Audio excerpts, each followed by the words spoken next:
The silent thunder. The Grand Chamber of the Galactic Council had never seen silence like this. Not when the Krell Empire invaded the Rhodian systems. Not even when the Vexian warlords declared total annihilation of Sector 9. But today was different. The silence wasn't from fear. It was anticipation, thick and humming like static in the air. Every eye in the room, be it biological or synthetic, turned toward the entrance. The humans were coming. They were late, purposefully late. Behind them, war still burned like a wildfire in dry grass. Systems fell, moons cracked, but humanity hadn't come to beg. They hadn't come with treaties or with shame. No, they were coming like thunder. "They're making a statement," muttered Counselor Zai of the Yari swarm, his insect-like mandibles twitching nervously. Typical primitives, no decorum. Beside him, the Thaloon delegate said nothing, her translucent skin shimmering with unease.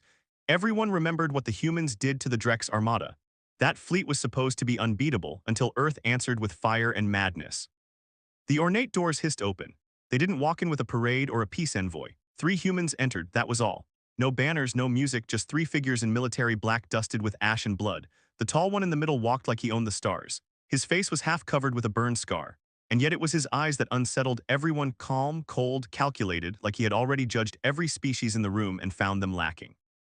Behind him, a woman with steel gray hair and a limp carried a data tablet and what looked like a folded human flag. The third, a younger man no older than 25 standard years, was armed. He didn't hide it. He wore a plasma rifle on his back, fully charged. The chamber shifted with discomfort.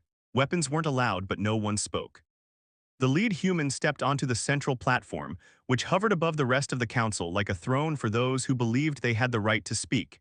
He looked down at the sea of delegates. "I'm Commander Ilias Roar, Terran Defense Forces," he said. His voice didn't echo, it cut. "I wasn't invited. Humanity never got a seat at this table." He paused, "but we showed up anyway." A murmur spread like disease among the delegates. The Xxari delegate, a being made of glowing crystals, rose in protest. "This is a breach of protocol. You cannot just arrive here armed, unannounced." "Sit down." Roar's words weren't loud, but something in them made even the air obey. The Xxari delegate lowered itself. Ilias continued, "For 3 galactic cycles we asked for help, not aid, respect. You ignored us. You said we were newborns, unfit for council matters, violent by nature." His voice was calm, too calm. "Funny how you say that while hiding behind fleets and pointing guns at each other. We warned you. The Drex were coming. We offered cooperation. You laughed. They hit us first. We didn't cry. We didn't beg. We hit back." The woman beside him unfurled the flag. It was torn, stained with dark patches of red human blood. "This came from the Battle of Orion's Reach," she said quietly. 17 billion lives, mostly ours. We held the line. No one in the chamber moved. "You call us violent," Ilias said. "You're damn right, but we use violence to protect our own. We don't start wars, we finish them." A low hum began. The data transmission from Earth had arrived. A full holographic recording of the human-Drex war. Counselors gasped as they saw orbital bombardments, planetary defense grids collapsing, humans fighting in zero gravity with nothing but grit and makeshift weapons. There were no glorious speeches, no mercy, just a species fighting extinction with everything it had. "And now," Roar said, his tone shifting like a storm front, "we're not asking to join the council. We're telling you." He looked each delegate in the eye. "We are here not because you allowed it, but because we survived everything you didn't." Behind him, the young soldier removed his rifle and laid it on the floor with a soft clink. "We bring peace," Ilias said, "but understand this, Earth will never kneel again, not to the Drex, not to you." He turned to leave but paused at the threshold. "The war is not over. The Drex are still coming, but next time if you want to survive, you'll follow our lead." And just like that, the humans walked out, leaving a chamber full of silence, smoke, and the heavy sound of reality sinking in.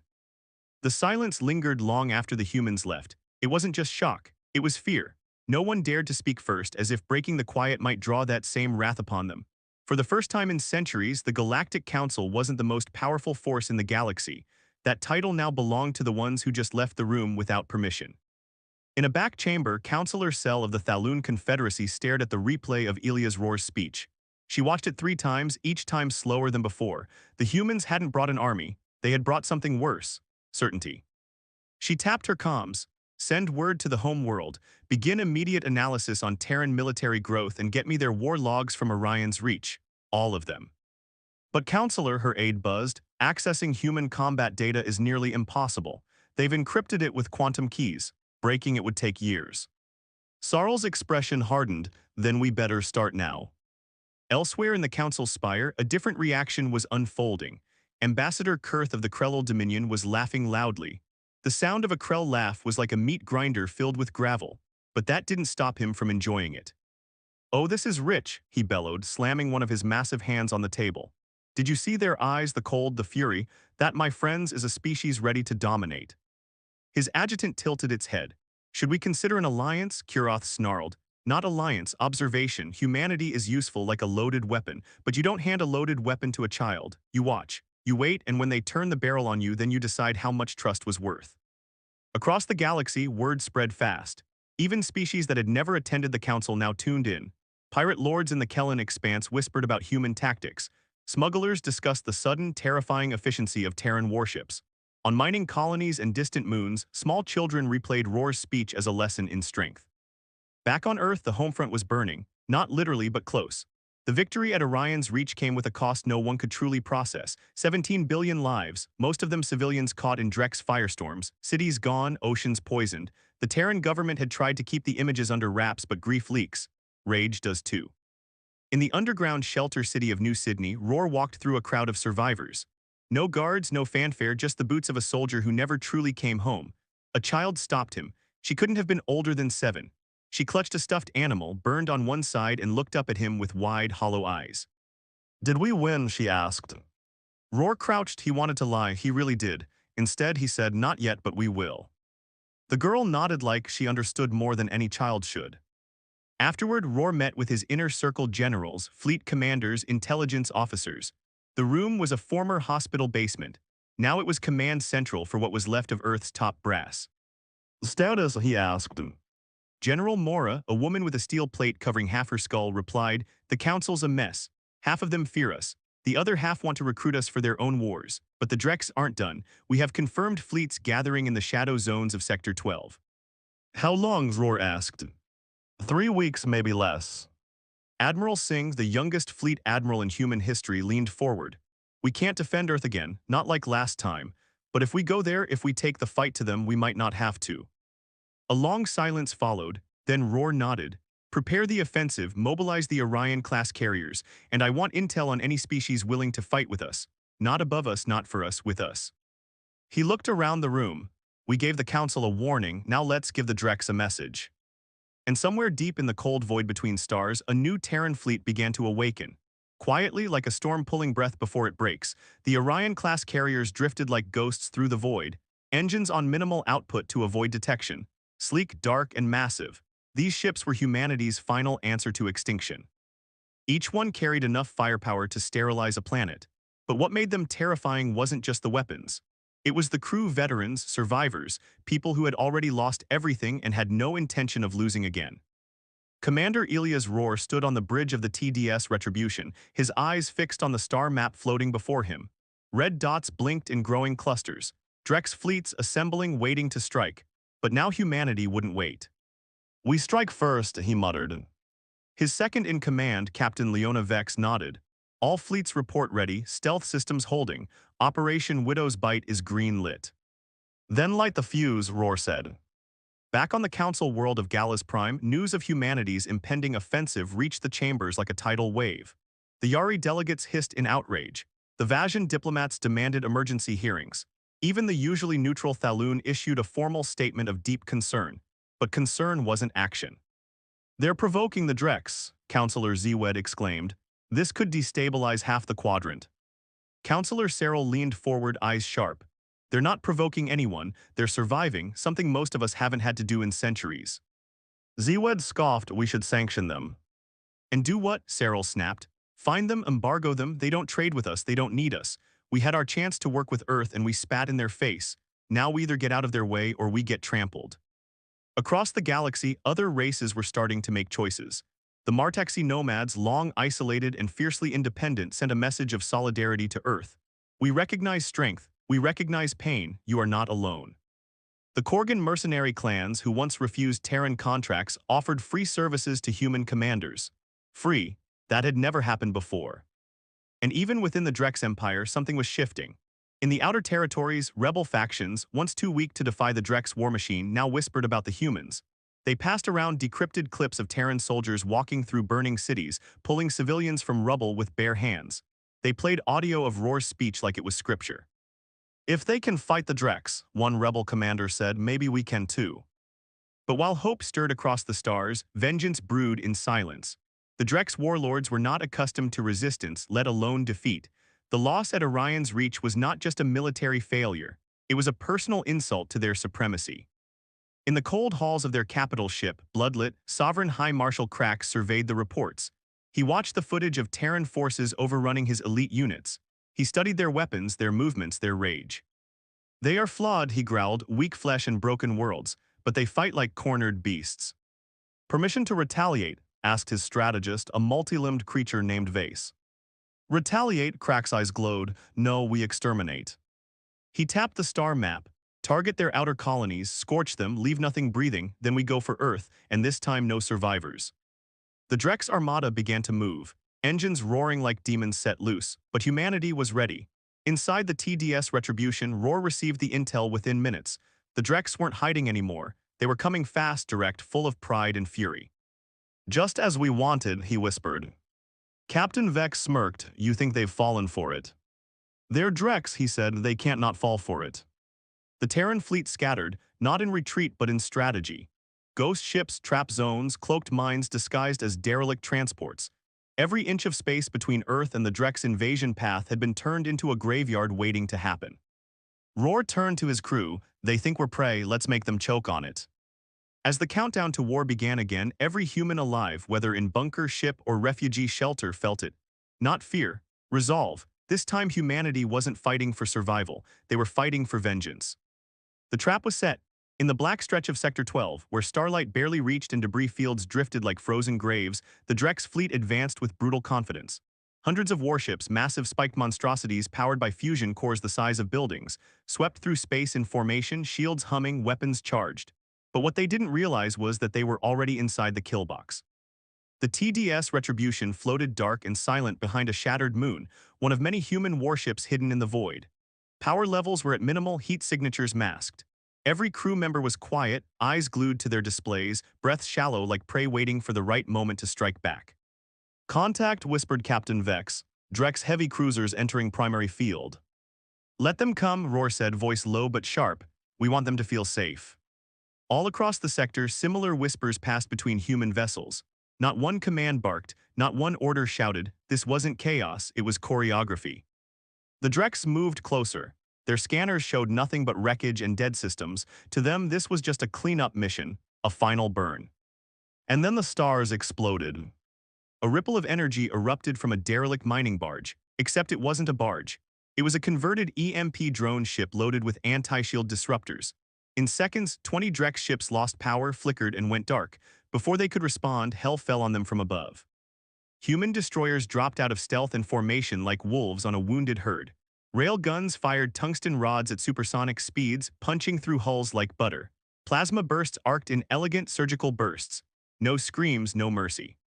From the bridge of the Retribution, Roar stood still, eyes tracking the chaos as if it were a dance he had memorized. Strike teams Alpha through Delta deploy, he said calmly. Target their engines, leave a few alive. Dropships launched, sleek and black. They dove through Drex formations and latched onto enemy hulls like parasites. Inside, human marines, heavily armored, heavily scarred, breached Drex vessels with shaped charges and stormed inside hand to hand, blade to claw, blood to blood.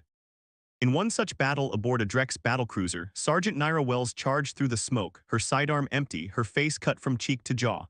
A Drex warrior lunged, snarling with 3 serrated arms, but she dodged under it and drove a combat knife into its throat. You invaded the wrong planet, she hissed, yanking the blade sideways. Behind her, her squad sealed the command chamber, planted explosives, and retreated. 30 seconds later, the entire ship tore apart from within. The battle lasted 13 minutes. When it was over, 90 Drex warships were wreckage. 23 human ships were damaged, 3 lost. Casualties minimal considering what they'd faced. The survivors floated helplessly, escape pods blinking in the dark, and Roar made sure every pod was pulled aboard. He wanted witnesses. On the Retribution, they gathered them in the hangar bay. Dozens of Drex officers, bound and defiant. Their eyes burned with hate, but their pride had cracks now. Roar stepped forward. No speech, no warning, he simply played a hologram.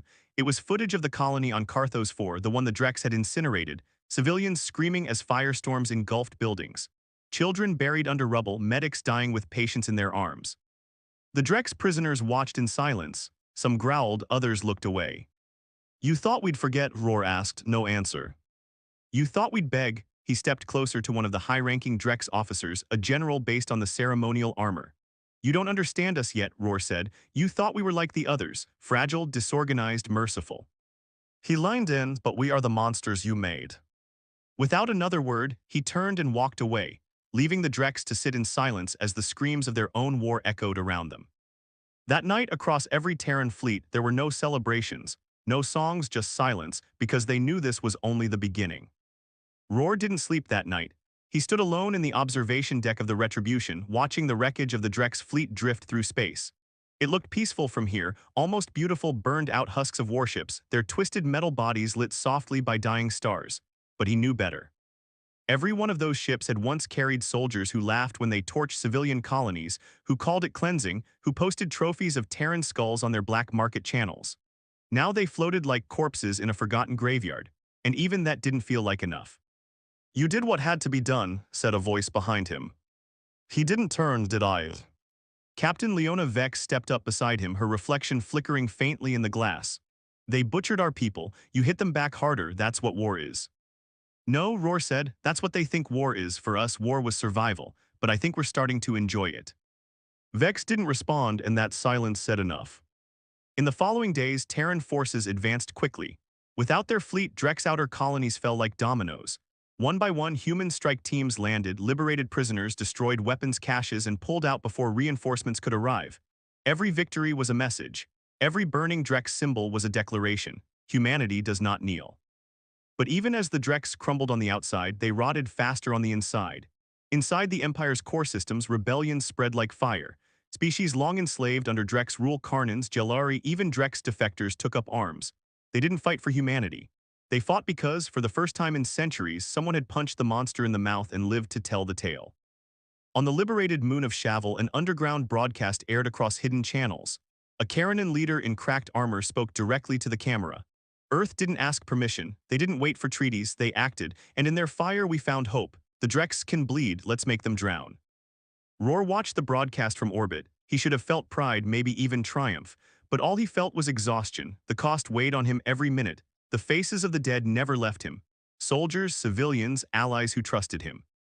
Some nights he saw their eyes in the metal walls around him. Some nights he saw her, Alina, his daughter. She died in the first strike.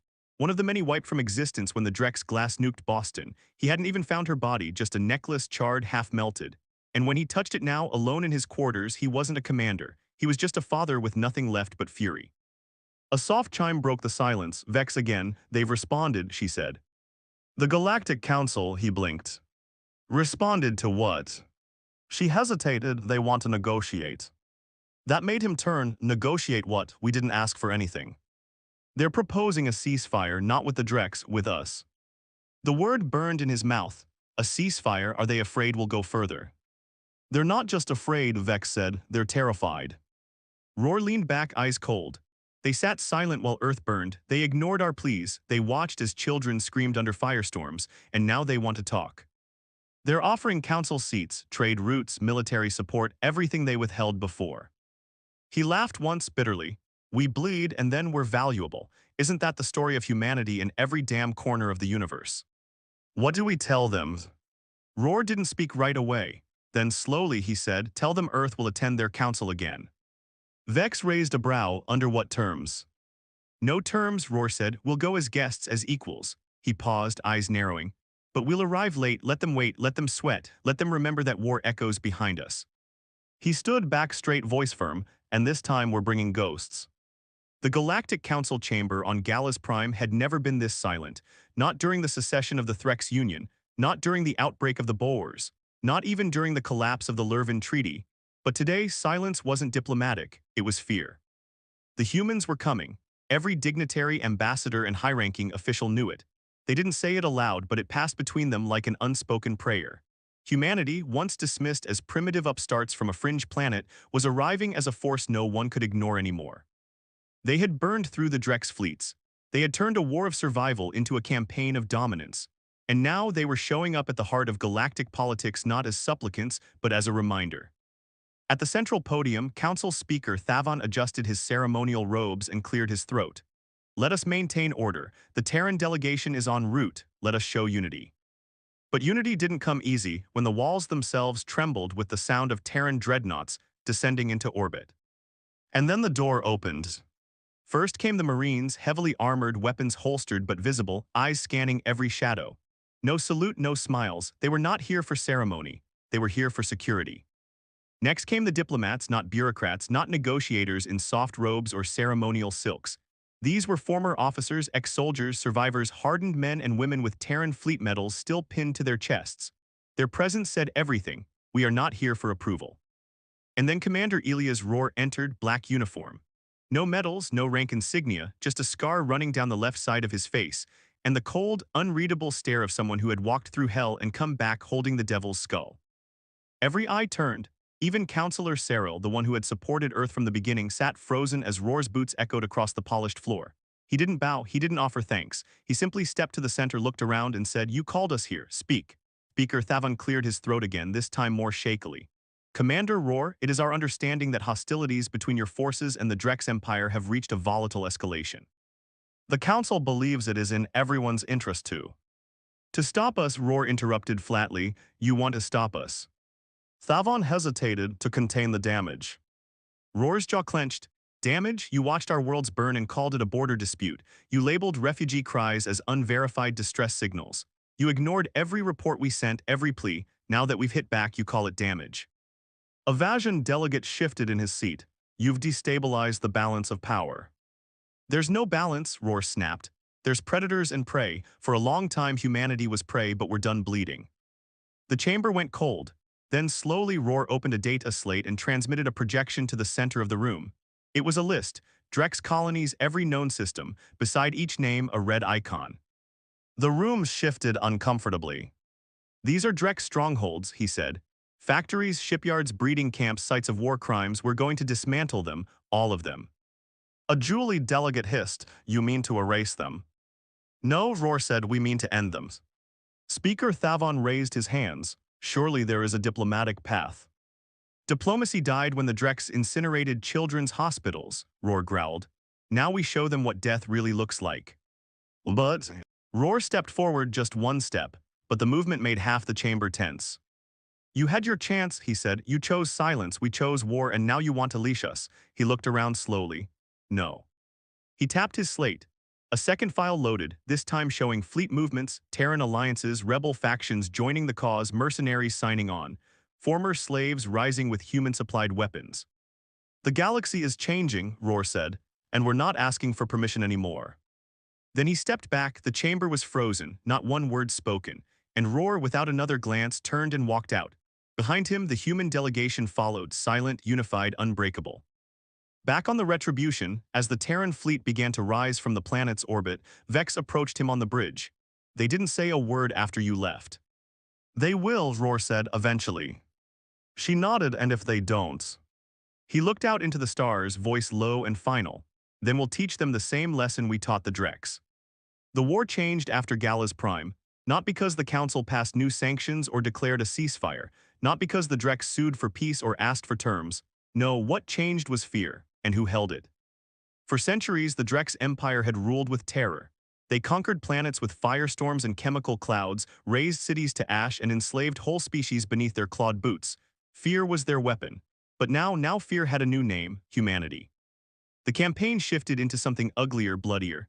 Terran forces didn't just strike Drex targets, they hunted them. Every known prison camp was raided, every bioresearch lab sterilized. Every general, admiral, and governor responsible for the war crimes catalogued by Earth was marked.